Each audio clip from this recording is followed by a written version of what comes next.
Hi, I'm Julian. I'm from the running company Ballarat, and I'm also a coach at RunStrong Online Coaching. What would be the main reasons that someone would get injured? Well, from what I see from customers coming through the door, from my own training group and my experience as a runner, and from our coaching business, both myself as a coach and from the other coaches, what they're experiencing is two main reasons why people are getting injured. The first one is a sudden change in loading, and the second one is an accumulation of high loads. Now, this is outside a structural or biomechanical reason. Someone might get injured, like a muscle imbalance or poor running gait, those kinds of things. This is the main reason that we see people are getting injured is poor training load or training load error. You mentioned sudden increases in load, so what would be some examples of some sudden increases in load? Yeah, we're seeing a lot of this at the moment. The perfect example is someone who used to go to the gym every second night, and now they can't do that. So now they're replacing that with running. So they've gone from running maybe 15, 20K per week straight into 5 runs a week, and they might be doing 50K a week now. So they've increased by however many percent that they're exposing their body to new load, and that load is creating some issues. The body can't handle that. It's not conditioned for this extra load it's taking. So that's an example of sudden load.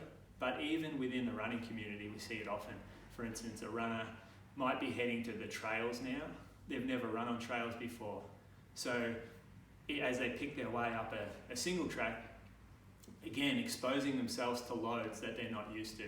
So their spike in load for that particular sort of tendon or tissue is increased, and that leads to risk of injury.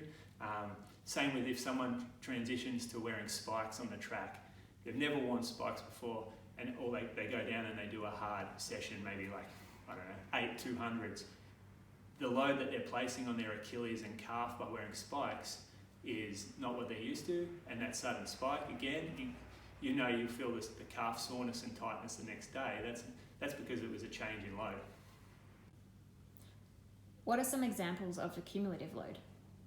Accumulative load, that's a bit harder to track or identify than sudden load change.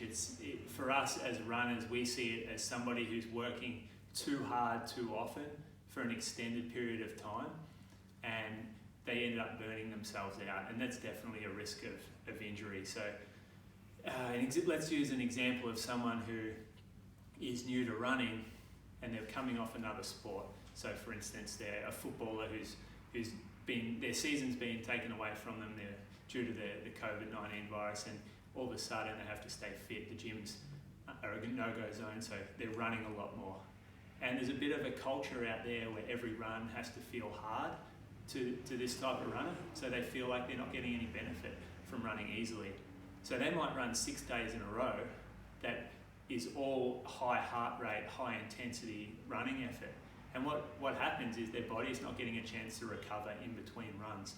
And so the load is accumulating, and you end up reaching a threshold where you are likely to get injured, or you fall off the cliff, you get fatigued, you're always sore, tired, and you plateau in your fitness gains.